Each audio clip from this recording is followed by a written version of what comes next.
Thank you for joining Wars of the Roses. And this is Jacob's Ladder from the Encyclopedia of Freemasonry by Albert G. Mackey. Jacob's Ladder.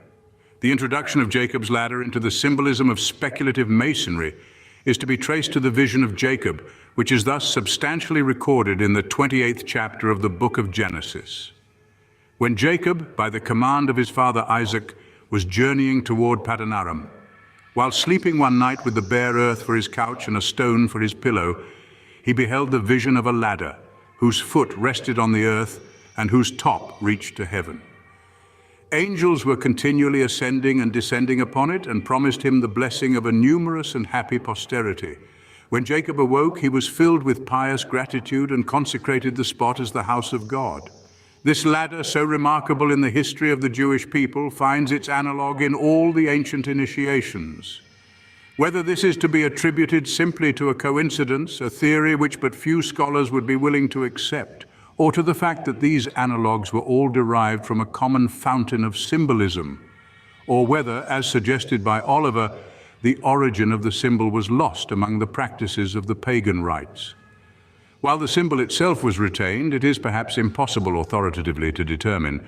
It is, however, certain that the ladder as a symbol of moral and intellectual progress existed almost universally in antiquity, presenting itself either as a succession of steps of gates, of degrees, or in some other modified form.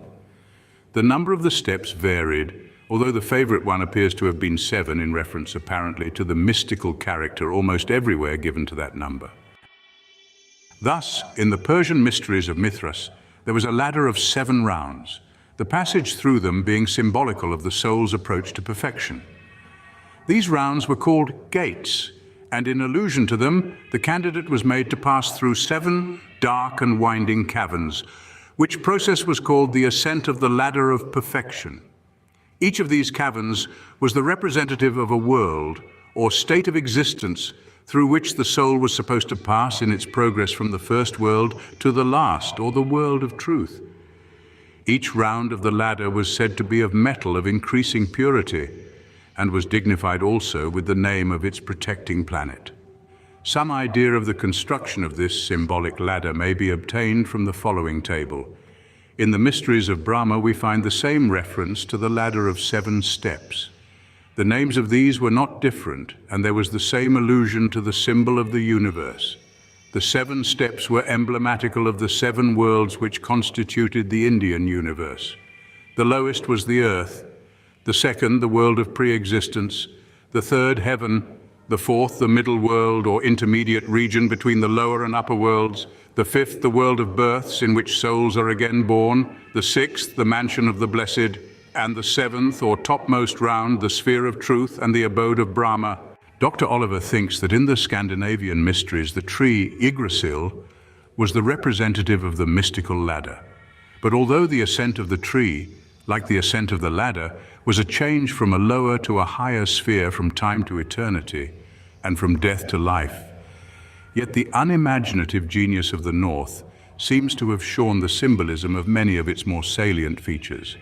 Among the Kabbalists, the ladder was represented by the 10 sephiroths, which, commencing from the bottom, were the kingdom, foundation, splendor, firmness, beauty, justice, mercy, intelligence, wisdom, and the crown, by which we arrive at the Ein Sof, or the infinite.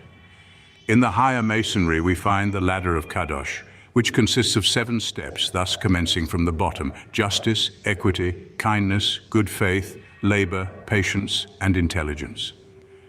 The arrangement of these steps, for which we are indebted to modern ritualism, does not seem to be perfect. But yet the idea of intellectual progress to perfection is carried out by making the topmost round represent wisdom or understanding.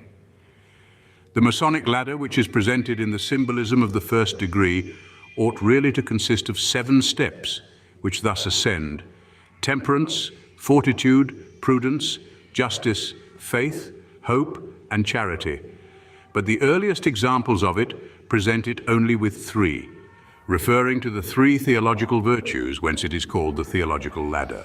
It seems therefore to have been settled by general usage that the Masonic ladder has but 3 steps. As a symbol of progress, Jacob's ladder was early recognized. Picus of Mirandola, who wrote in the 16th century in his oration De Hominis Dignitate, says that Jacob's ladder is a symbol of the progressive scale of intellectual communication betwixt earth and heaven. And upon the ladder, as it were, step by step, man is permitted with the angels to ascend and descend until the mind finds blissful and complete repose in the bosom of divinity. The highest step he defines to be theology, or the study and contemplation of the deity in his own abstract and exalted nature. Other interpretations have, however, been given to it. The Jewish writers differ very much in their expositions of it. Thus, a writer of one of the midrashes or commentaries, finding that the Hebrew words for ladder and Sinai have each the same numerical value of letters, expounds the ladder as typifying the giving of the law on that mount.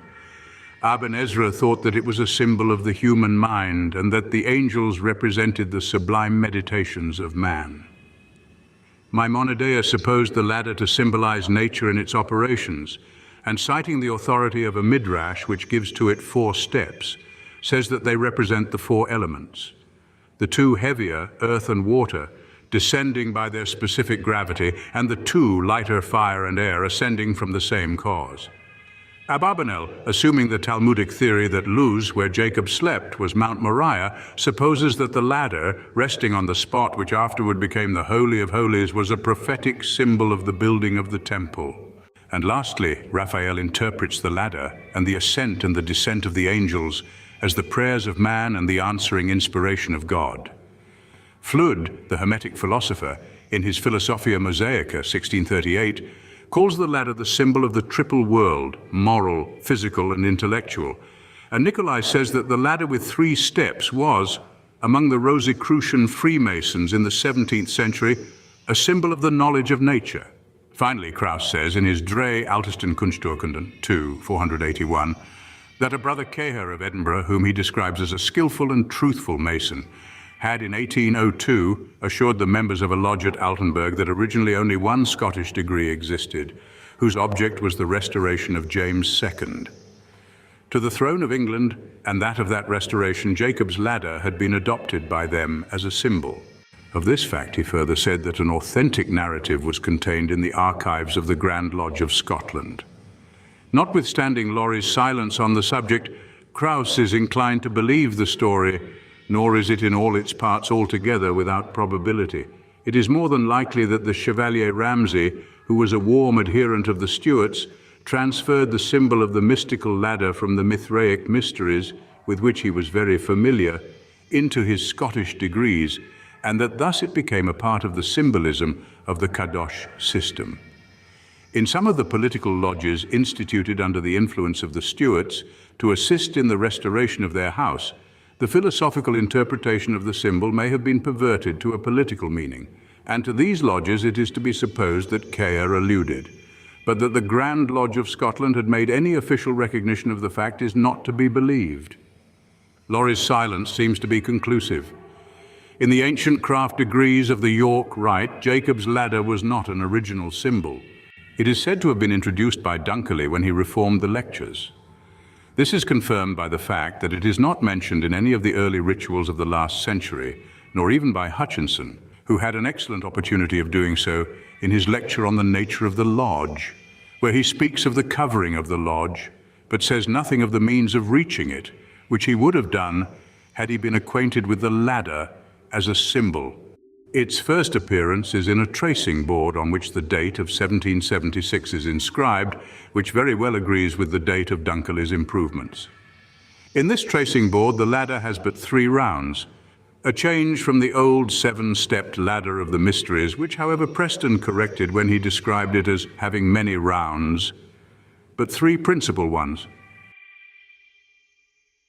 Dunkerley, I think, was indebted for this symbol to Ramsay, from whom he liberally borrowed on several other occasions, taking from him his royal arch and learning from him to eliminate the master's word from the 3rd degree, where it had been placed by his predecessors.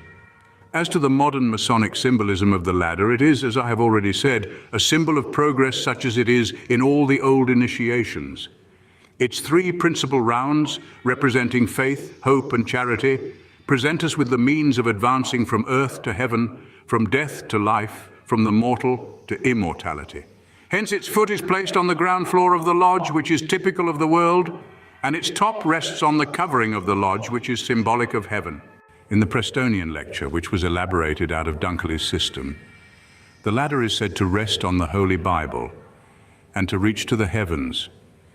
The symbolism is thus explained: by the doctrines contained in the Holy Bible, we are taught to believe in the divine dispensation of providence, which belief strengthens our faith and enables us to ascend the first step. That faith naturally creates in us a hope of becoming partakers of some of the blessed promises therein recorded, which hope enables us to ascend the second step. But the third and last being charity comprehends the whole, and he who is possessed of this virtue in its ample sense is said to have arrived at the summit of his profession, or more metaphorically, into an ethereal mansion veiled from the mortal eye by the starry firmament.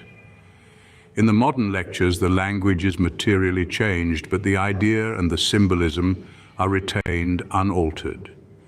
The delineation of the ladder with 3 steps only on the tracing board of 1776, which is a small one, may be attributed to notions of convenience.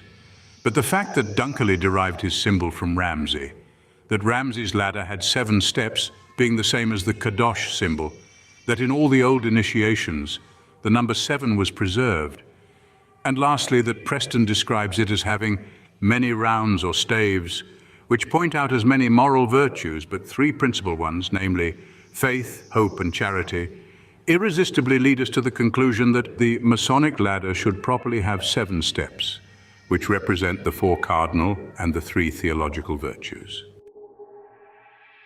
Thank you for watching, and please don't forget to share, like, subscribe, and comment, and if you can, please consider donating to Wars of the Roses. Links to PayPal and Patreon are in the description. Thank you so very much.